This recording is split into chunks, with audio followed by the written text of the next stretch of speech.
My parents told me they were broke. They said they couldn't afford to help me with college. Not a single cent. Then I found out through an Instagram post that they had just invested thousands of dollars into my brother's startup. That's when I realized something I can never unsee. I wasn't the kid they were proud of. I was just the one they tolerated. For most of my life, I thought I was lucky. Not because I had the best parents in the world, but because I had decent ones. They weren't perfect, but they weren't monsters either. We lived in a comfortable 2-story house, took one family trip every summer, and never really had big fights. I was the easy kid, the one teachers liked, who didn't cause problems, who made things smooth. And that's exactly why what happened later hit so hard. Because I had no idea how invisible being easy made me until the moment I realized I was disposable. My name's Eli. I'm 17, and this all started the day I got into my dream school. I remember the email notification like it was yesterday. It popped up on my phone while I was reheating leftover pizza. Subject line, "Congratulations, you've been accepted to Westwood University." My heart stopped for a second. Westwood, the school I'd wanted since freshman year. The one with the psychology program ranked top 10 in the country. I screamed. My mom came running in, holding a dish towel. When I told her, she started crying, the happy, ugly cry kind. Even my dad smiled. He clapped me on the shoulder and said, "That's my boy."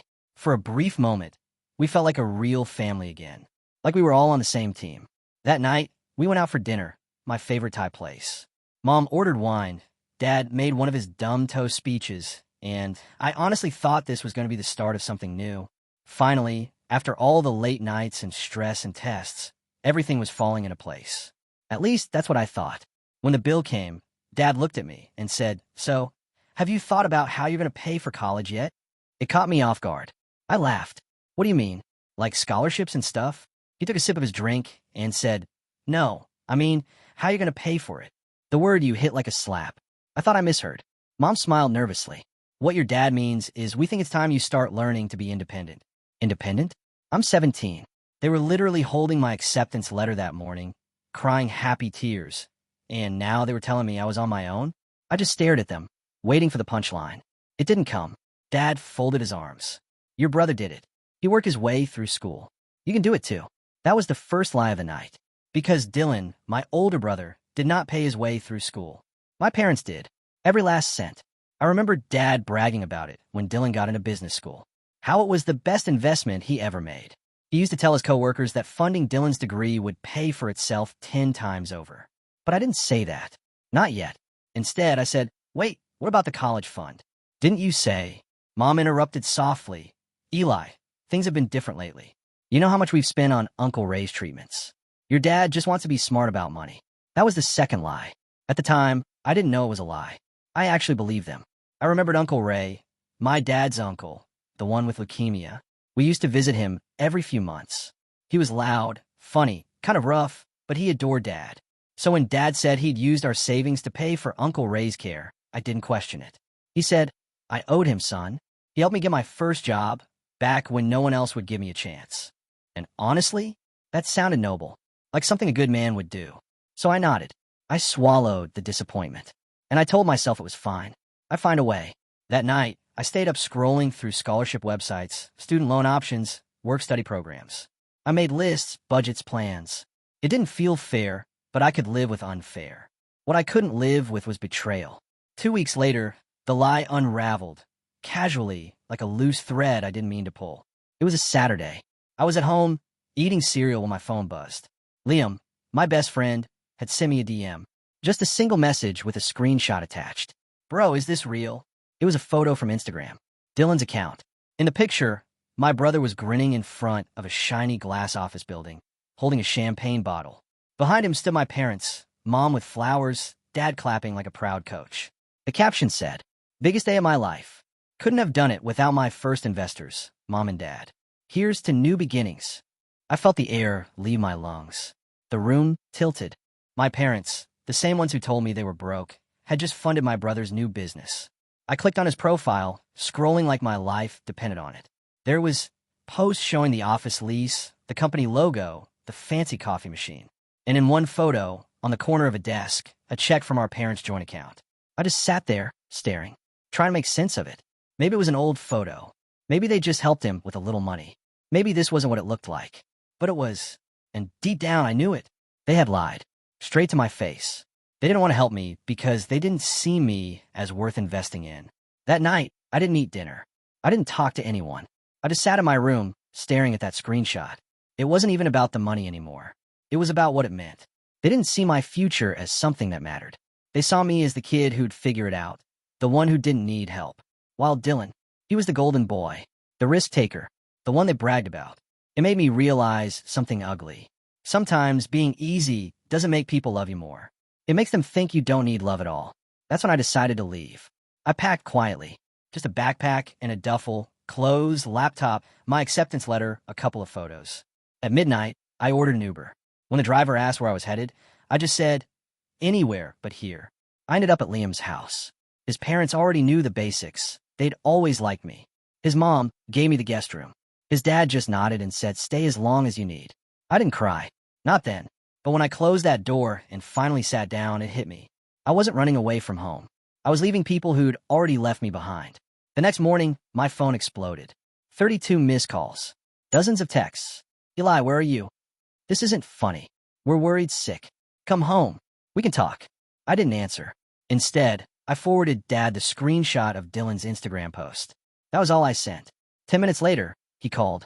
Why didn't pick up? He texted. You don't understand what's going on. I typed out a reply. No, I think I do. Then deleted it. I was done explaining my feelings to people who didn't care enough to tell the truth. Mom started emailing me after that. Long paragraphs. Guilt dripping from every line. She said she never wanted things to turn out like this. That she'd gone along with Dad because she didn't want to fight. That she thought Dylan's business was a safe investment, one that would eventually pay for my college, too. That was the part that broke me. Because even her apology made it clear. I was always supposed to come second. She said, if his business succeeds, we'll be able to help you later. Later. Always later. She ended the email with, please come home. We love you. But love without fairness isn't love. It's control. Days passed. Then a week. Then 10 days. I started working more shifts at the grocery store to cover food and gas. Liam's family never made me feel like a burden, but I hated depending on them. They were the kind of people who meant it when they said, mi casa es su casa. And honestly, they felt more like family than the people I'd grown up with. Still, part of me missed Mom. Not the version who lied, but the one who used to braid my hair when I was little. The one who made pancakes shaped like animals on Saturdays. The one who used to tell me, you and your brother are both my heart. I wondered if she really meant that back then, or if it was just something parents say. Finally, one morning I got a text. Please, Eli, come home. I need to see you. Just for Mom. No group chat. No Dad. I don't know why, but that one hit different. So I went. When she opened the door, she didn't say a word. She just grabbed me, sobbing into my shoulder. I felt her tears through my shirt. She whispered, I'm so sorry. I should have fought harder. Behind her, Dad stood at the top of the stairs, arms crossed, jaw tight. He didn't move, didn't speak. His silence was louder than anything. Mom sat me down at the kitchen table and said she'd pulled out of Dylan's business completely. That she told him no more money, not a dollar. He'd screamed at her, said she was ruining his future. Then he blocked her number. She said, if I have to take out a loan myself, I will. You're going to college. For the first time in weeks, I felt seen. Not fixed, but seen. The next few months were messy. Dad moved out into an apartment with Dylan. Mom kept working double shifts to cover tuition. I helped where I could. Part-time jobs, small scholarships, anything. I didn't see Dad much after that. He called once, said, you've punished us enough. Punished. Like telling the truth was a crime. I hung up mid-sentence. I haven't spoken to him since. When the first day of college finally came, I cried. Not because I was sad, but because I'd made it. Without their help. Without their approval. Just me and Mom, standing in a parking lot full of moving boxes and nervous freshmen. She hugged me tight and said, I'm proud of you. And this time, I believed her. Because I knew she wasn't proud of who she wanted me to be. She was proud of me. It's been a year since then. Dylan's company never took off. Last I heard, he and Dad were struggling to keep it afloat. No investors. No big deals. Just debt and denial. Sometimes I feel bad. Mostly I don't. Because I learned something I wish someone had told me sooner. You can love your family and still know they're not good for you. You can forgive people without letting them back into your life. And you can walk away without being the villain. People like my dad love to rewrite history. He'll probably tell himself he was teaching me independence.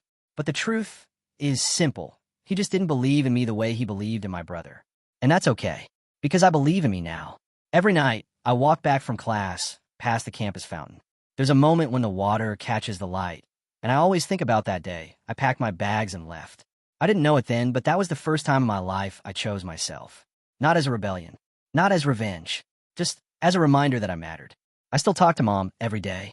She sends me pictures of her old dog, texts me random recipes, tells me she's sorry again sometimes. I always tell her she doesn't have to be, because in the end, she did what mattered most. She showed up. Even if it was late, she came back for me. And maybe that's what love really is. Not being perfect, not never messing up, but choosing to fix what you broke, even when it costs you. So yeah, my parents told me they were broke. They said they couldn't afford to help me. But the truth was they just couldn't afford to believe in me. And that's fine, because I've stopped waiting for anyone else's permission to build my life. Now, every time I walk into class, every time I open a textbook, every time I take another step toward my future, I remember that night I left home. And I smile, because that was the night I stopped being their investment and started being my own. Sometimes, walking away isn't rebellion. It's self-respect.